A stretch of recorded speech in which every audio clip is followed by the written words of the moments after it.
there are no common node present between the loops. So if there are if two loops or two or more loops doesn't have any common node among them, then they are considered as non-touching loops. So if you remember that in Mason's gain formula, while we were determining the value of the determinant delta, there we had to take combinations of two non-touching loops, then three non-touching loops, four non-touching loops, so on and so forth. So the concept of two non-touching loop means that if you take non-touching loops two at a time, so then it will be known as a two non-touching loop. So let's say that, for example, when you have if you have a signal flow graph which looks something like this. So here you see that there is only a single forward path which moves from A, B, C, D, E, F, G, H and I. And if you see the number of loops, so there are like 5 loops in the system. So one loop, so L1 is basically is your loop starting from C, D and coming back to C. Similarly, L2 is the loop starting from E, F and coming back to again E. Then L3 will be the loop around G. It starts from G and ends at G. Then the fourth loop will be, one loop will be this whole, it starts from B, goes all the way to H over here and then comes back through this path to again B. So this is the you can say that is the loop number 4. And the fifth loop will be, it starts from so actually it had 2 forward paths, so 2 forward paths are there here. So, and the fifth loop will be, it starts from B, goes to D, you passes via this path, reaches H and then comes back again via this path. So there are like, so this will be another loop. So the number of loops that are present in this signal flow graph, that is 5. Okay, so the moment you have 5 loops, what you will find the corresponding values of the loop gains. So you will find the values of P11, P21, so you will have P31, P41 and P51. Okay, and for the 2 forward paths you will get one value of P1, one value of P2. So P basically is the gain product or the gain of that corresponding path. So sorry. So this here for the loops you will find only this P1, P2, P3, P4 and P5. So there are like 5 loops. So it will be, no, I wrote it correct. Okay, so then you have, so now what we'll do is that we'll try to find out what are the 2 non-touching loops. So for finding the 2 non-touching loops, what we'll do is that we'll take one loop at a time and we'll find out what all are the other loops which are not touching to that loop. So if I consider this loop L1, so we'll see that which all are the other loops which are present in the system or present in the graph which are not touching this L1. So that means L1, see L2 is not touching L1. So this will be one combination of non-touching loop. Similarly, L2 and L3, these two are also non-touching. So L1, L3 will be another combination. Similarly, if you see, and then you see this L1 is touching both L4 and L5. So there are no other combinations for corresponding to L1. Now if you take L2, second you take L2, you see L2 and L3, these are not touching each other, and L2 and this L4, these are also not touching each other. So you will have another combination L2, L4. And then let's move to L3. So L3 basically, L3 and L2 is one combination, but that has already been taken care of. Similarly, L3 and L1 is another combination that is already there. And L3 and L4, these are also not touching each other. So L3, L4, that will be another combination of 2 non-touching loops. And L3 and L5, they are touching each other, so that will not be considered. Similarly for L5, so L5 is basically touching all the loops. So L5 will not be considered for finding this combination of two non-touching loops. And L4, the corresponding combination for L4, that has already been taken care of. So you have 5 pairs or 5 possible combinations of two non-touching loops. So corresponding to each pair, what you will do is that you will find the corresponding loop, the product of the loop gains. So you will find what is the value of P12, P22, P32, P42 and P52. Fine. So this is done. Then you will see if there are any 3 combination possible for 3 non-touching loops. Now you see that L1, L2 and L3 over here. So if you take these 3 loops, they are not touching each other. So one possible combination will be L1, L2, L3. Right? So for 3 non-touching loops. Similarly, if you see this L3 and L2, that is not touching this loop L4. So that will be another combination. So L2, L3, L4 will be another combination of 3 non-touching loops. And the other 2 loops like L1 and L5, these are all like there are no, if you see, analyze the number of loops which are present, then you see that there are no more loops which are like, there are no possible combinations of 3 non-touching loops present. So that means there are only 2 combinations of 3 non-touching loops. So corresponding to this, what you will do is that you will find out the corresponding loop gains, the product of the loop gains. So you will get the value of 1, 3. You will find the value of 2, 3. So once you have found out these values of P, this set, and this set, and then in this loop there are no like 4 non-touching loops are not present. So we will not consider the higher terms. So once you have found out all these values, then you can easily find out what is the determinant and then continue with the Mason's gain formula in order to find out what is the overall gain of the system. Okay, so then okay, so we had talked about how to draw a signal flow graph when you have been given a set of differential equations, or if you have been given a block diagram, how to draw a signal flow graph from a block diagram. Now we'll see one more thing is that if you are given with a transfer function, so how to draw a signal flow graph from that corresponding transfer function. So for example, that we have been given with a transfer function Cs by Rs, which is given by 2, something like this. So the steps which you should follow while drawing the signal flow graph from this transfer function is that you will divide both the numerator and denominator of this transfer function with the highest power of s which is there. So here the highest power of s is s cube. So we'll divide both the numerator and the denominator with s cube. So in the numerator you will get 2 by s plus 5 by s square plus 7 by s cube, and similarly in the denominator you will get this term. And after dividing both the numerators and denominators with the highest power of s, what we'll do is that we'll multiply and divide with a dummy function which is known as ps. So ps will have ps in the numerator and ps as the denominator. So overall this is equivalent. So this the initial transfer function, that is equivalent to this modified transfer function. So from here you can write that the value of Rs can be expressed as multiplication of the denominator terms. So 1 plus 3 s to the power minus 1 plus 4 s to the power minus 2 plus 15 s to the power minus 3 into ps. So this can be, so Rs can be written in this way. Similarly, Cs can be written from the numerator polynomials. So you get the, you can express Rs and Cs in terms of ps.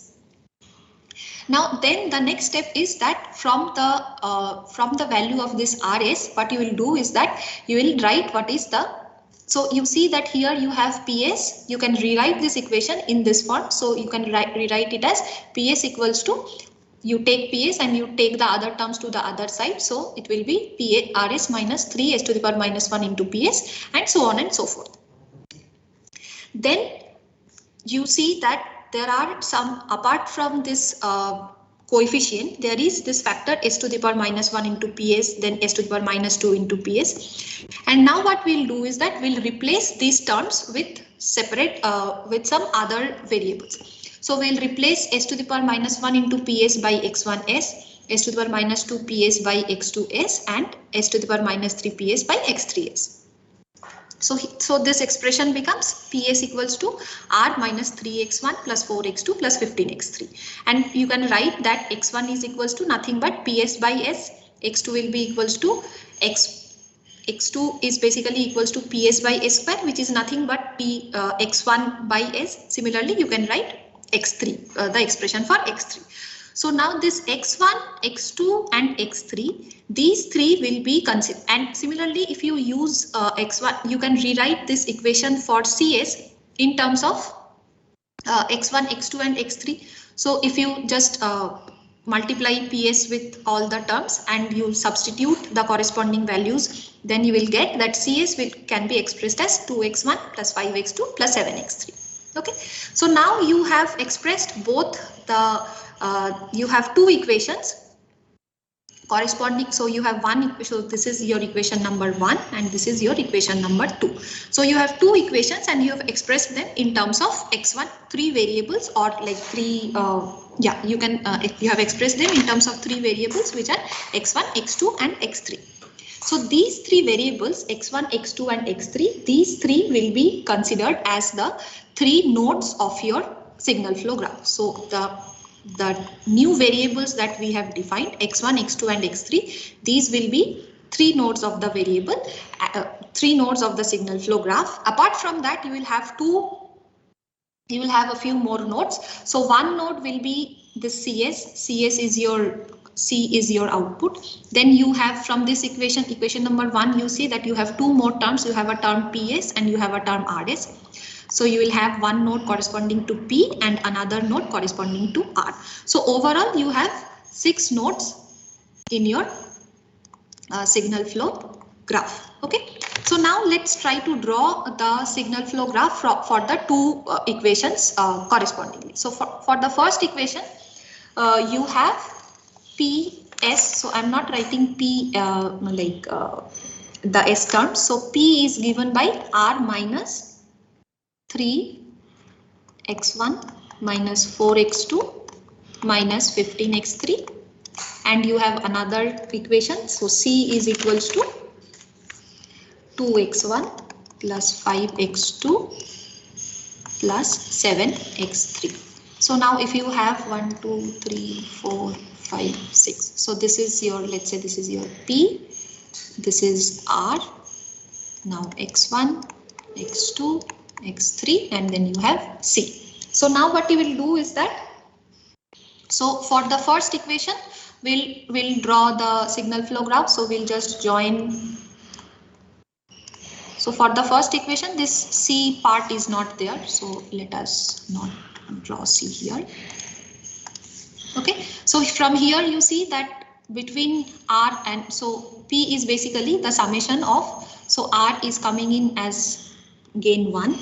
Then from x1 there is something, so from x1 another, this is coming in as minus 3. From x2 to P you have another branch with a gain of minus 4. Similarly from x3 you have minus 15. And what is the relation between P, x1, x2 and x3? In the previous one you have seen that x1 is nothing but PS, or x1s is nothing but PS by S. So that means x1 you can write, if you multiply P with 1 by S, you will get x1s. Similarly, x2 was x1 by S and x3 was x2 by S. So these branches will have 1 by S over here. Fine. So this is the signal flow graph for the first equation. Okay. Similarly, if you draw the signal flow graph for the second equation, so you will have, so the second equation has only x1, x2, x3 and C. So this is x1, x2, x3 and C. So you will have over here that from x3 to C, the direction is on the right side. So this is 7. From x2 to 3 you have 5, and from x1 to C, you have plus 2. And similarly, between x1 and x2, this is 1 by s, x2 and x3, 1 by s, and x3. Between x3 and 7, so you can either draw it in this way or you can just draw it in this way, and you can just remove this one.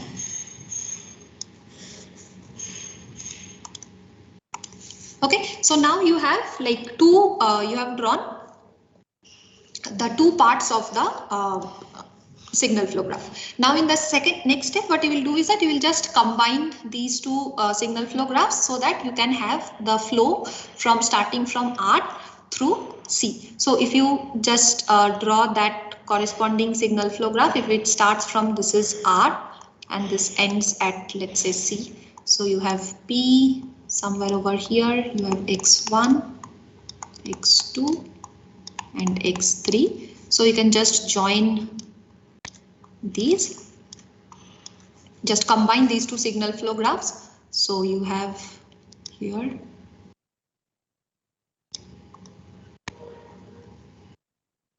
and between C and x2 you have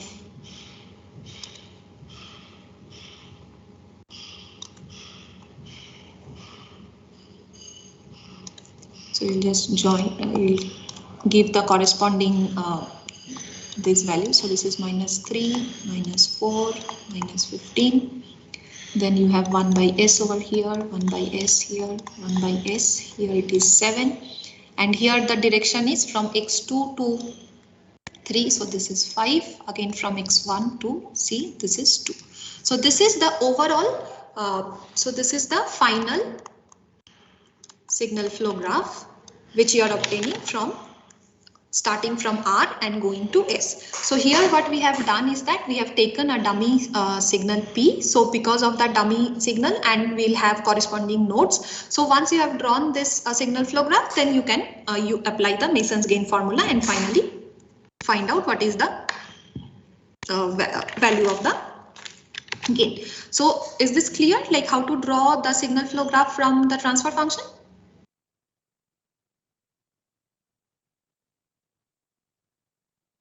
Yes, ma'am.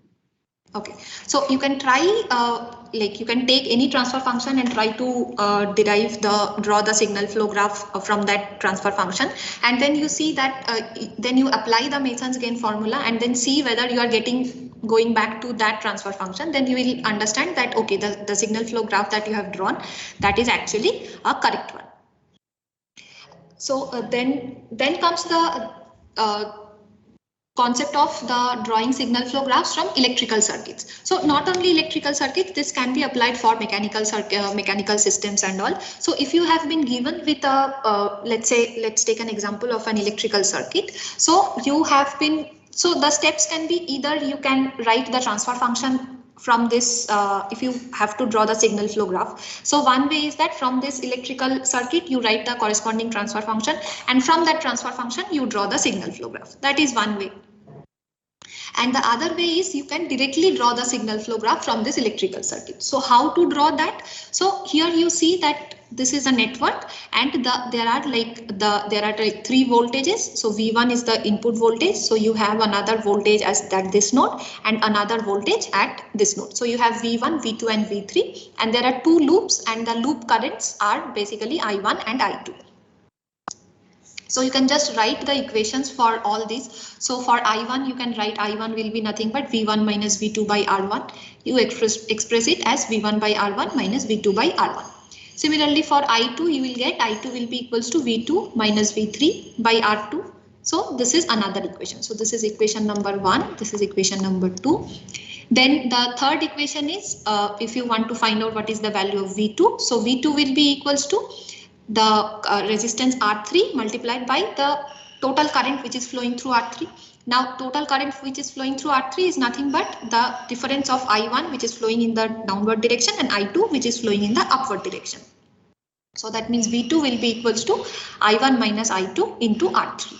So this is your third equation, and the final equation is V3 which is nothing but I2 into R4. So you have 4 equations.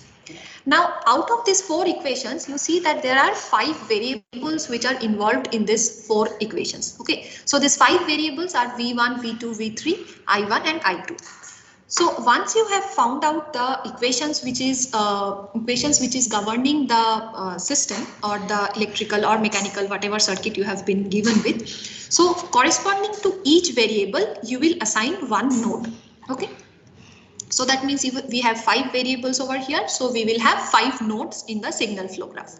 And how do we arrange the nodes? So like which node comes after which node, that will be arranged according to the flow of the variables. So if you start from this node V1, so V1 is basically my input and V3 is the output.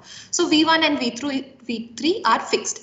So then you see that the flow of variables is that first of all, after coming from V1, we are first of all encountering I1, then we are encountering V2 and then I2, and then finally we are going to V3. So that's how it will be arranged. The nodes in the signal flow graph will be arranged according to the flow of the variables.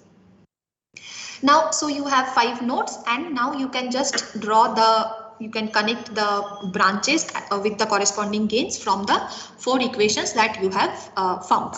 Okay, so now if you see this, so from the first equation, so I1 will be equals to V1. So from I1 you have V1 into R1. So here, sorry, so you have 1 by R1 over here, and from V2 you have a negative with the negative sign. So this is minus 1 by R1. Similarly, I2 will be V2. So here it is 1 by R2, and from V3 you have another connection. So here you have, this is minus 1 by R2, right? Then the third equation comes as V2. So V2 will be equals to I1 into R3. So here it will be I1 into R3 minus I2 into R3. So you have another branch coming here. So this is minus R3. And between V3 and I2, so there is this R4. Fine. So you have expressed these 4 equations in terms of this signal flow graph. So once now you see that in this signal flow graph, you actually have only one forward path, which starts from V1, I1, V2, I2 and V3. So you have one forward path. You have like 3 loops. So if you try to do the analysis, so you have one forward path P1, so you can write the corresponding gain of that forward path. So the forward path gain will be equals to R3 R4 divided by R1 into R2. Similarly, you have 3 loops. Corresponding to each loop you can write the, so P11 here will be equals to R3 by minus R3 by R1. For the second loop it will be minus R3 by R2. For the third loop it is minus R4 by R2.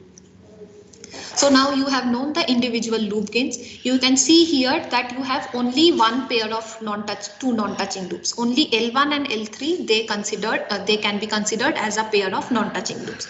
So you can find, so L1 L corresponding to L1 and L3, the loop gain, gain or the product of the loop gains P12 will be equals to nothing but L1 into L3. So this will be equals to R3 R4 by R1 R2. Now once you have found out all these values, you can find what is the value of delta, and then what you need is that since you have one forward path, you have to find out what is the value of delta 1. So you see all the 3 loops, they are touching the forward path, the forward path that we are considering. So that means the value of delta will be equals to 1. So then you can just replace the final, so this is the gain, the overall gain T will be equals to 1 by delta into P1 lambda 1.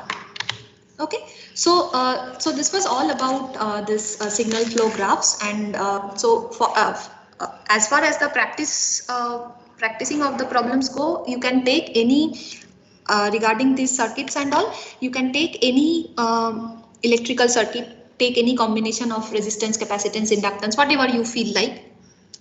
take any combination and then try to draw the signal flow graph. You can also try to draw the signal flow graph for a mechanical system also. Similarly, in a mechanical system also, the first thing what you will do is that you will write the differential equations or the equations which are governing the mechanical system. And from there you see that what all are the energy storage elements which are present in the system. So depending on what all are the energy storage elements and what all are the the displacements or the variables which are present in the mechanical system, depending on that you have to select the number of nodes. Here when we are dealing with the electrical circuits, we are seeing that in case of an electrical circuit, we'll consider each variable like current or voltage as each node. In case of a mechanical circuit, mechanical system, what you will do is that you will consider each displacement which is there. So displacements in those cases will be considered as a node, and correspondingly you have to draw the signal flow graph.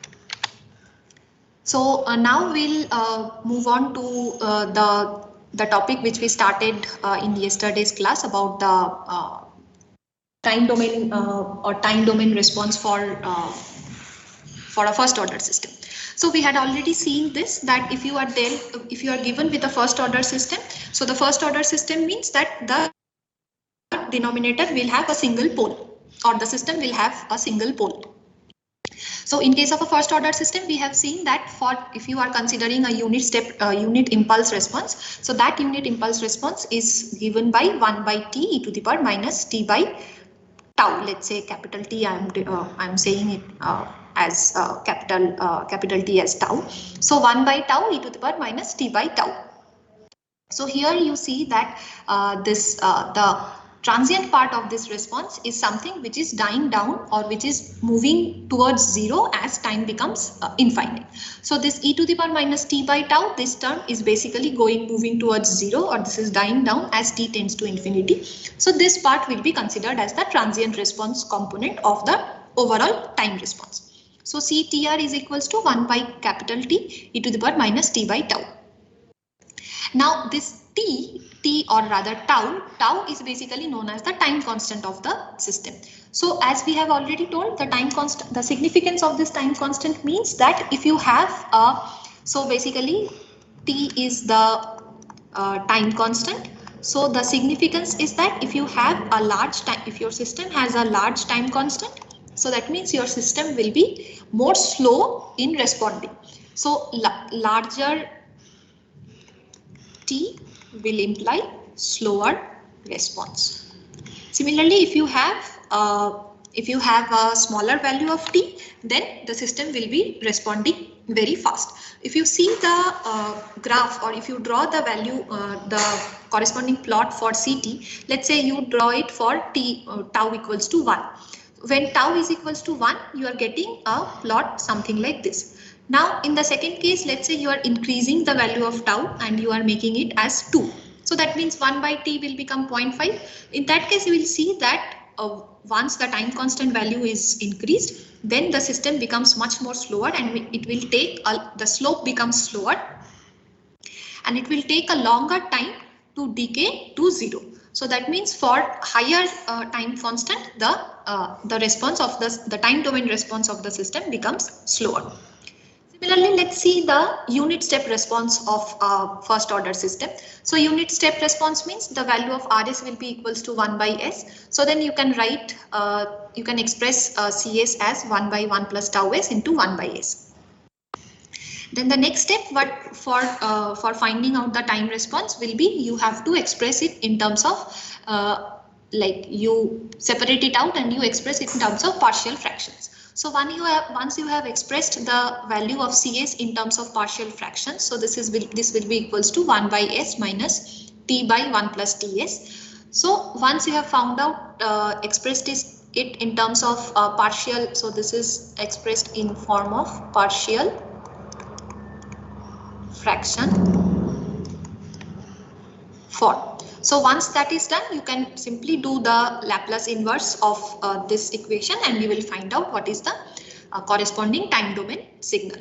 Okay, so the Laplace inverse of this one is given by Ct will be equals to 1 by e to the power minus t by tau. Here now you see that there are two components.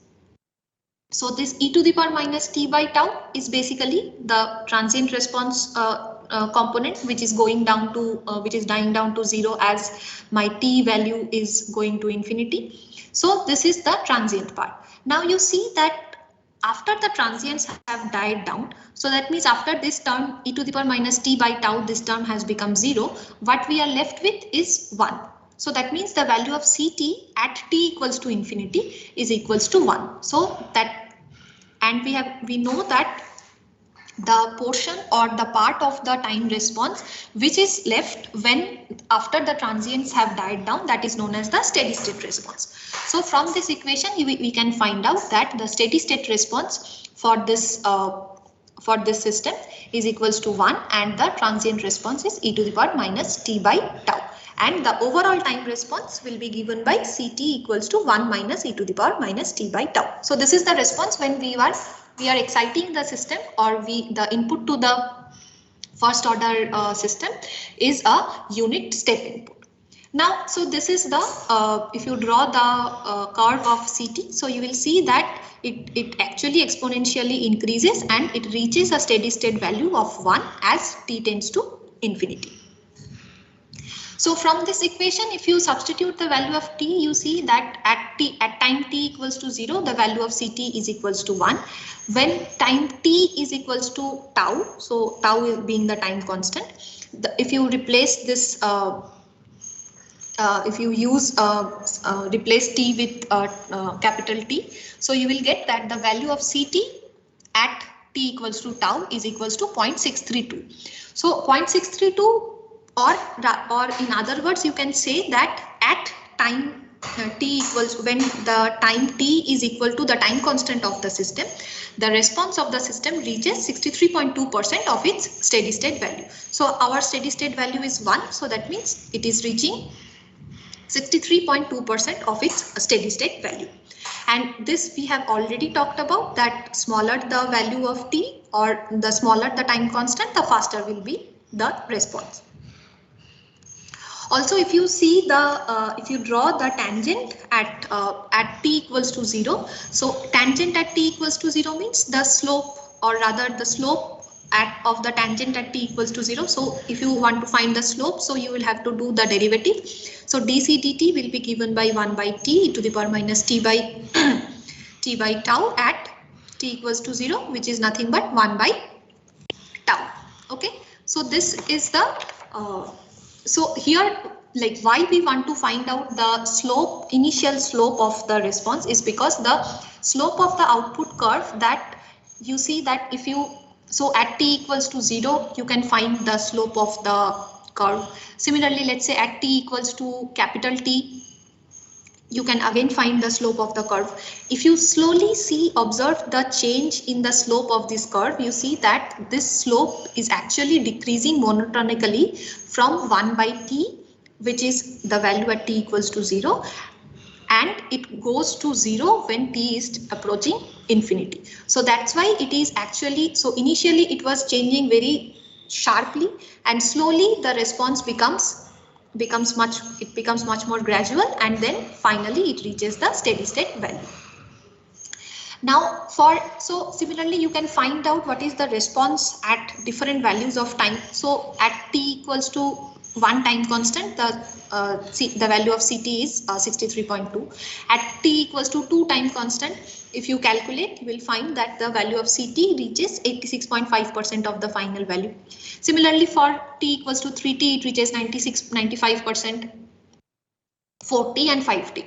Now you see that ideally when we are approaching t equals to infinity, at that time ideally the value of the steady state, the value of Ct should be equals to 1. But when we are dealing with a practical system, obviously we will not be waiting for an infinite time for the system to reach the steady state. So we have to make some kind of approximation. So for that approximation, what we say is that if here you see that if the value of time is greater than 4 time constant, the response, it actually lies within 2% of the final value. So mathematically we say that Mathematically, the steady state is reached after an infinite time, but for practical consideration, we consider that we take a reasonable estimate of this settling time, and that estimate is basically done on the basis of how close the response is going towards the steady state. So if your system can, the specification is given such that your settling time or your system, you will say that the system has reached a steady state condition if the final value lies between 2%. Then you can say that the settling time of that system will be equals to 40. Now, if your system the specification is given in such a way that you will consider that the system has reached steady state if the response lies within 5% of my final value. So response lies between 5% of the final value means t equals to 3t. So in that case, the settling time of the system will be equals to 3t.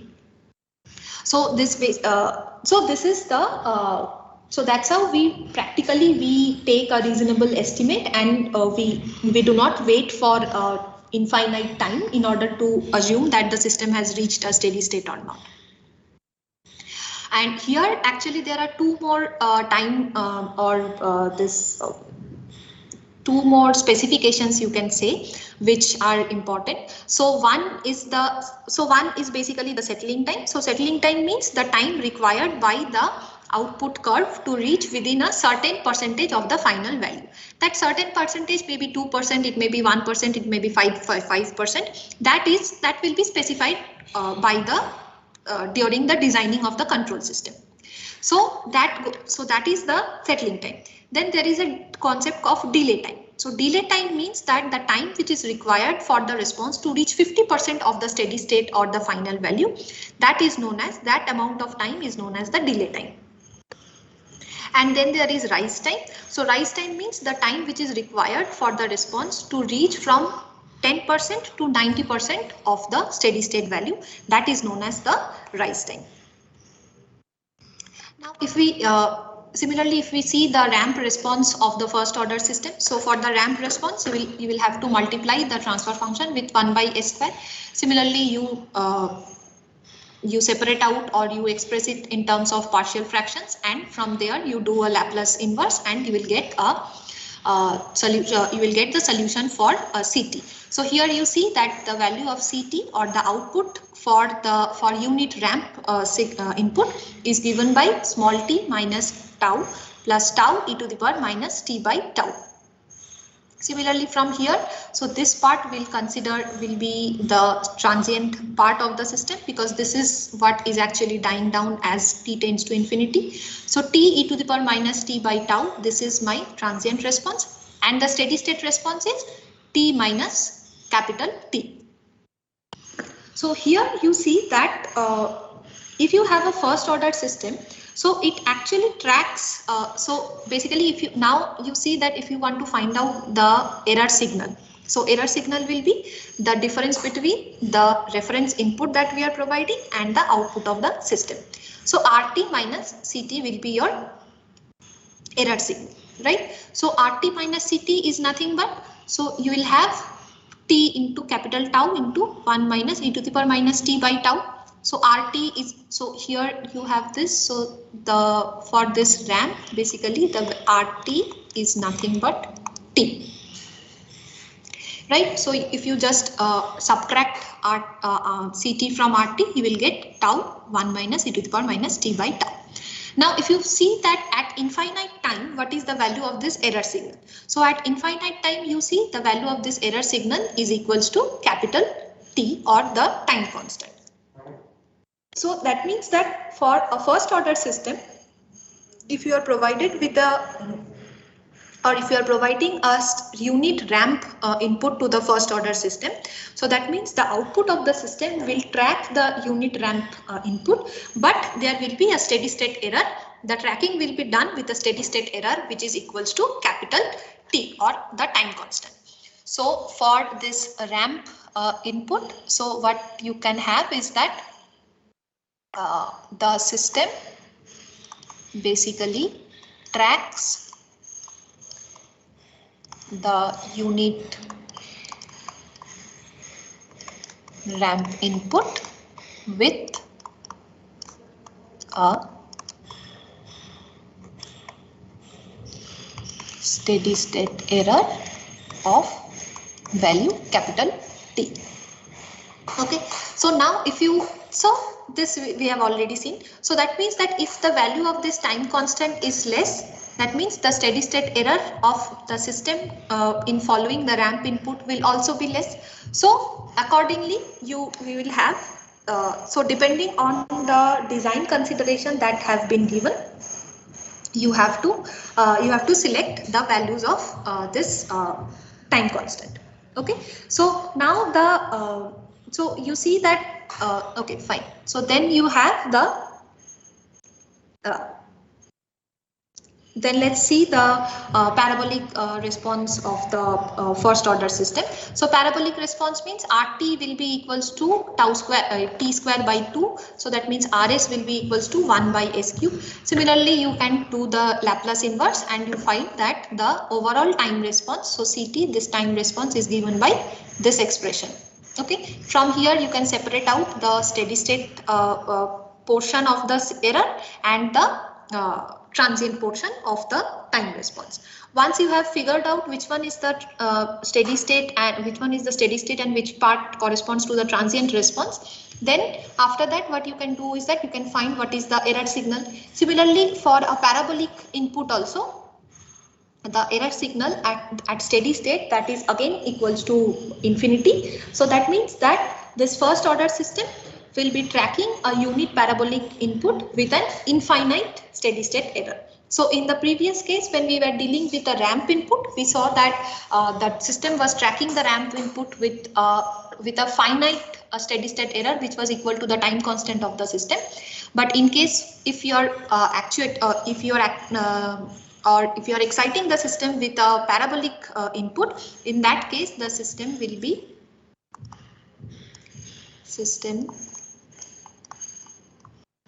will track the parabolic input with infinite steady state error.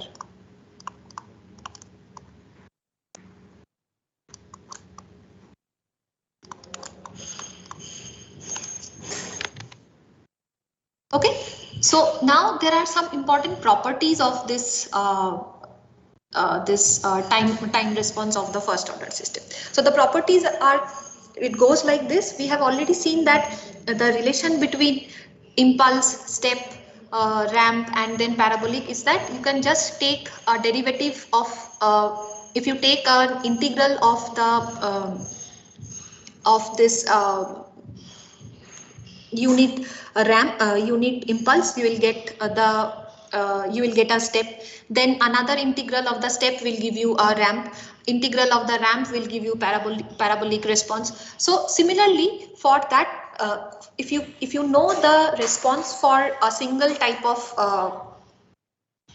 input, then you can find out what all are the responses for the other type of inputs as well. So here you see that the response for basically the unit step unit impulse is basically the derivative of the response of that we are getting for unit step. Similarly, for unit step, that is equal to the derivative of the response that we are getting for unit ramp, and that for unit ramp is the derivative of the unit parabolic input. So this is the, for this parabolic input, we had the output was given by this. If you take a derivative, you will see that this is equal to the response which we got for ramp input. Similarly, take another derivative, you will get the response for the step input, and another derivative will give you the response for the impulse input. So in this way, basically the so if you know the response of your system to a particular type of input, provided the inputs are either impulse, step, ramp or parabolic, you can easily find out what will be the response for other type of systems without going into other calculations, like without again doing the Laplace inverse and then finding out the response. Instead of doing that, going through the process over again, you can just take the derivative or integral, whichever is applicable, and you will find that you can find the response for other kinds of inputs. Okay, so then we'll see. So this was all about the first order system. So this how we are coming up with the time response, or how the system is varying with time for first order system, for while we are using different kinds of this input signals. So this thing is it clear to you?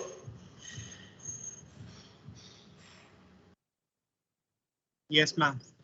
Okay, so one thing which I have already mentioned in the last class is that because we are dealing with a lots of like Laplace transform and Laplace inverse, so you can try at home like to see how that Laplace inverse is coming and how you are getting like, because here I have only written the expressions, right? So from 1 by s cube, and so you can see you can try whether you can find out how this Laplace transform or Laplace inverse thing is coming, so that you can understand that how the time domain response of the signal we are deriving.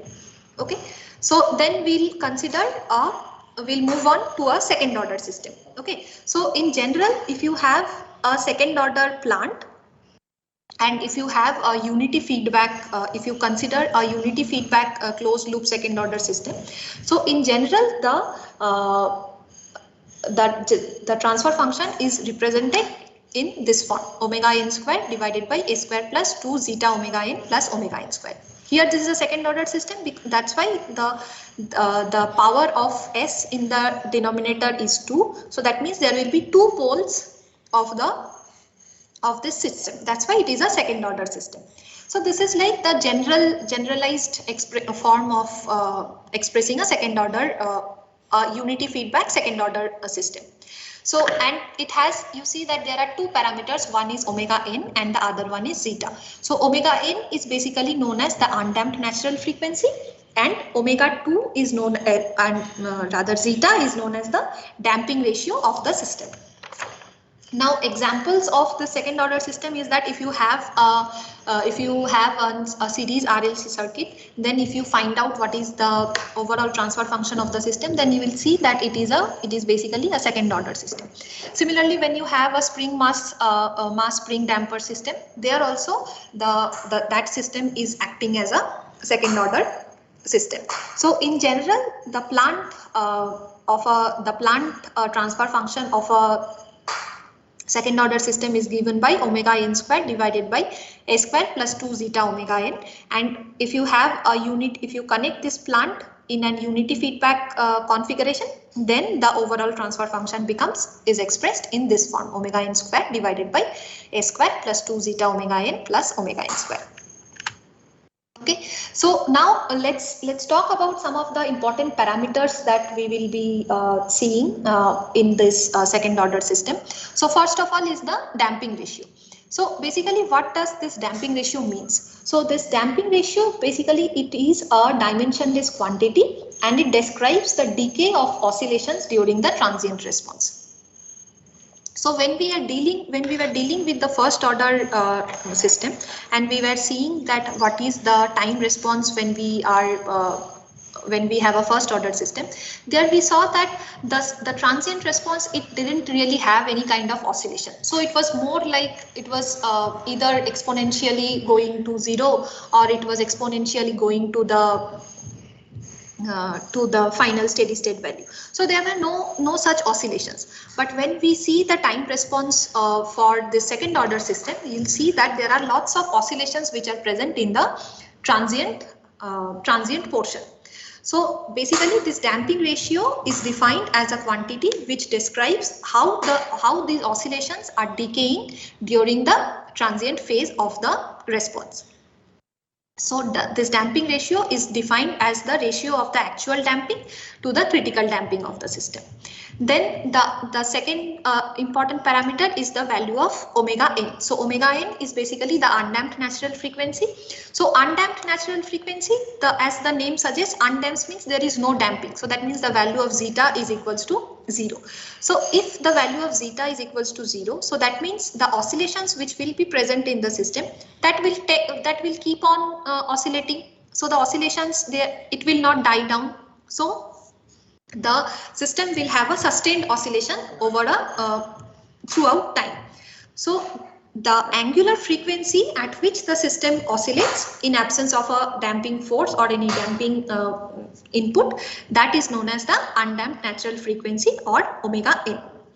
Now if you have some kind of damping action, if the value of zeta is not zero, so that means the value of zeta is not zero, in that case the angular frequency will the angular frequency of the oscillations that will change. So that angular frequency is known as this damped frequency. So the angular frequency at which the system tends to oscillate in presence of any damping force, that is non-zero value of zeta, that is given by omega d, and it is expressed as omega d is equals to omega n root over of 1 minus zeta square. Now the transient response of a second order system, it mostly depends on the value of this damping ratio zeta.